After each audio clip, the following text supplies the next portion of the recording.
welcome to part 3 of my birthing experience. If you haven't seen part 1 and part 2, you need to go see those. Basically a very long traumatic labor, 48 hours of labor, 5 hours of pushing. I had preeclampsia, and the baby was born not breathing, cord wrapped around his neck. He's in the NICU, he was intubated. I had an extreme amount of blood loss, and here we are 24 hours postpartum. Baby's still in NICU. I get to come off the magnesium. I had to stay on the magnesium for a full 24 hours after I had the baby. So I've been on this magnesium for now 3 days, 72 hours on magnesium. Oh my gosh, worst feeling ever. I'm off of that, which means I can get off the catheter. I'm completely wire free, thank God. And on day 3, I was able to start breastfeeding the baby, and then on day 3, I was discharged from the hospital. And that was really hard, because then that meant the NICU was full. Milo did not have a private room. He was in a room with, it was like pods. There was 4 pods. So he was in a room with 3 other babies, and there was no private rooms available. There was no rooms for me to stay.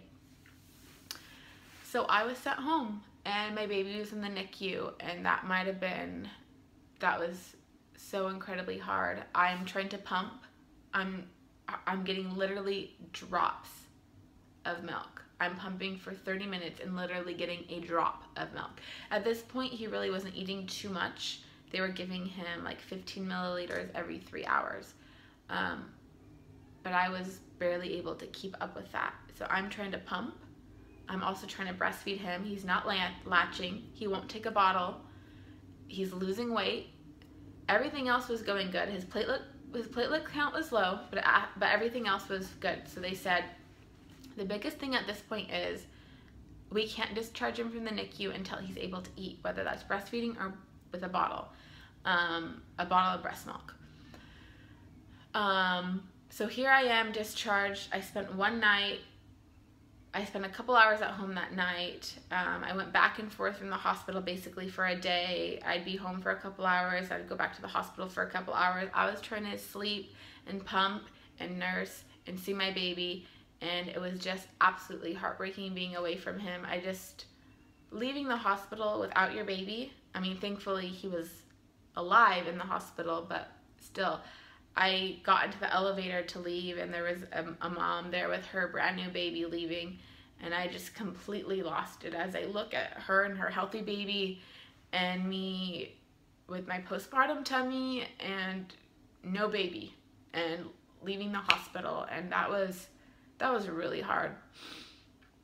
And so the next day, I was discharged around 6 o'clock on Saturday night. So Milo was born on Thursday night. So it was about 48 hours later. It was the 3rd day because he was born on a Thursday. It's a Friday. So it was the 3rd day, but it was really only like 48 hours. The next day, I had just gotten back from being at the hospital all morning. It was around 1 o'clock. I was trying to take a nap, and my heart was beating out of my chest. I'm just laying there completely relaxed. I can hear it just pounding, pounding, pounding, pounding. A lot of my swelling had went down, but not all of it had gone down. All of a sudden, I started getting swollen again. My face started getting more swollen. My feet started swelling up again. I didn't feel very good. I took my blood pressure, and it was like 143/95 or something. So also, my blood pressure started going back up. My swelling started coming back. My heart was beating out of my chest. I felt completely weak. It was like just walking up the stairs. Sometimes I'd get halfway up the stairs, and I'd have to stop, because I would just felt like I would get dizzy, like I was gonna fall over. That was really scary. So I called the doctor, and she said, go to the ER and get checked out. So I went to the ER, and basically they told me your preeclampsia is lingering. It's not going away. It's coming back. You know, most of the time when a woman has preeclampsia, she has her baby and it goes away. But for a select few, it lingers for up to 6 weeks. And that was really scary. So they gave me medication for my blood pressure, gave me a medication for my heart rate. It still was at a resting heart rate of 150 beats a minute. It got down to about 120 beats per minute. but a resting heart rate should be around 60 to 80 beats per minute. So it was extremely high. And thankfully, a doctor came in and said, I want to check for a blood clot, both in your legs and in your lungs, because, you know, you were bedridden for 2 days. Preeclampsia often, or pregnancy often, can make a woman at a higher chance of getting a blood clot. So I went in and had a CT, and I'm thinking, I'm not gonna have a blood clot in my lung. That just is crazy. Like, old people get blood clots. Nope, anyone can get a blood clot. And sure enough, I had a blood clot in my lung. They call it a pulmonary embolism. And that was scary. I was thinking, I'm gonna die. I'm gonna die. After all this, my baby's gonna be fine and I'm gonna die. I have a blood clot in my lung.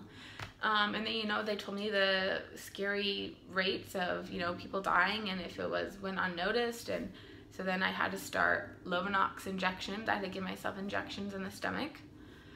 I was readmitted to the hospital. I had to be put back on magnesium. Oh my gosh.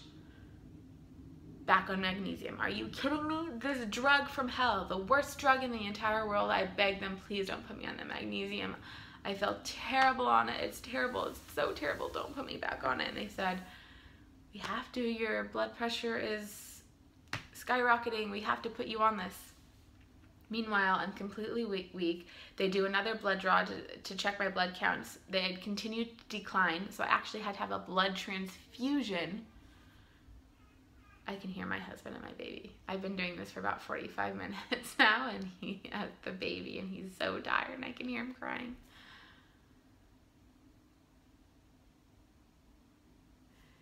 Anyways, so I'm in the hospital for another 2 days.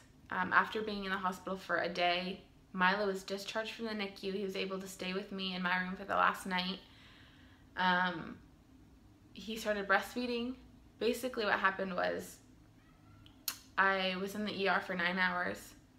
I wasn't able to pump at all. They actually had to give Milo a bottle of formula. All of a sudden, he started eating. Like, he was not eating. He wasn't taking a bottle. All of a sudden, he started eating, and he was able to take a bottle. And he went through all of the milk that I had for him. And the NICU called me and they said, hey, can you come down and breastfeed him, or do you have any more pumped milk for us? And I said, I don't. I'm in the ER. I can't pump. I have a blood clot. I have preeclampsia still. I'm getting a blood transfusion. All this stuff is happening. I can't go to the NICU. And they said, well, we're going to have to give him formula then. So they actually had to give him formula twice while I was in the ER. And that was really hard for me because that was beyond anything. That was something I never wanted to have to do. Plus my milk supply was so low, not being around him very much. It's just my milk wasn't coming in. It was day 4. Finally, I'm back in my room, a new room, admitted into the hospital. I'm getting a blood transfusion, which it took them 4 tries to get that needle in. My veins kept collapsing. I was so weak. I was so dehydrated. My veins were like depleted. I had bruises up and down my arms from how many times I had been poked. I'm just sitting there crying as they're trying to get this needle in me. Finally, they're doing the blood transfusion on one arm, so I have to keep my arm completely straight because this needle is huge. This arm is hooked up with IVs on my hand for the magnesium. It was just terrible, so terrible. But meanwhile, I'm pumping during this blood transfusion. I'm able to hold one side. The nurse is holding the other side for me. And hallelujah, my milk came in. And I was so glad that my milk came in. And so I had my husband bring that down to the NICU. I wanted to go visit Milo that night. I hadn't seen him since 11 o'clock that morning.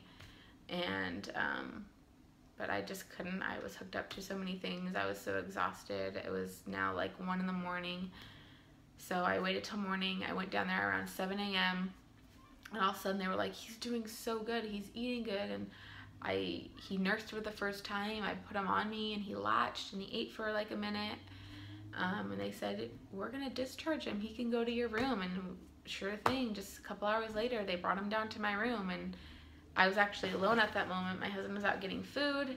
They brought me my baby, and all of a sudden I'm alone with my baby for the first time. It was a really interesting moment. Like, I was like, oh my gosh, I'm in charge of this life. Like, this is the beginning of our journey together. And it was a little bit scary. Like, the nurses had been doing everything for 4 days, 5 days, and now all of a sudden he was my responsibility. And I was like, wow, like, this just got very real. So that was our very, very scary experience. I was on 4 months of blood thinner therapy. I had to go in every week, sometimes 2 or 3 times a week. They had to check my INR. It took an entire month for my INR to get to a therapeutic level. Once it got to therapeutic level, I was able to take a pill every day instead of the injectables, which was twice a day, a shot into the stomach that I had to give myself, and that was hard. I was on blood pressure medication for about a little over a month, and then I was able to get off of that. I was on an iron therapy for about 2 months to get my iron back to levels that it should be at. I had so many doctor's appointments, follow-ups. Took me about 3 weeks to feel any kind of normalcy. Like, I was really weak from all the blood loss. Really weak, just my body trying to heal itself from a traumatic birth, from having a blood clot, preeclampsia, blood transfusion, all of that. My body was just like, it was not a regular postpartum type of deal. So it was hard, and then, but thankfully here I am 6 months later. I'm doing great. Milo's doing great, and it's just a miracle. So there you have it, the full story. I'm sure I left details out. I mean, I know I did, but that's the birth story. And, you know, I'm hoping to get the live footage up there sometime for you guys. It's raw, it's scary, but it's his birth story, and I want to remember it. So thank you guys so much for all your love and support and for watching our journey. And sorry this is very late, but I'm glad it is finally out there. And I will talk to you soon. Bye.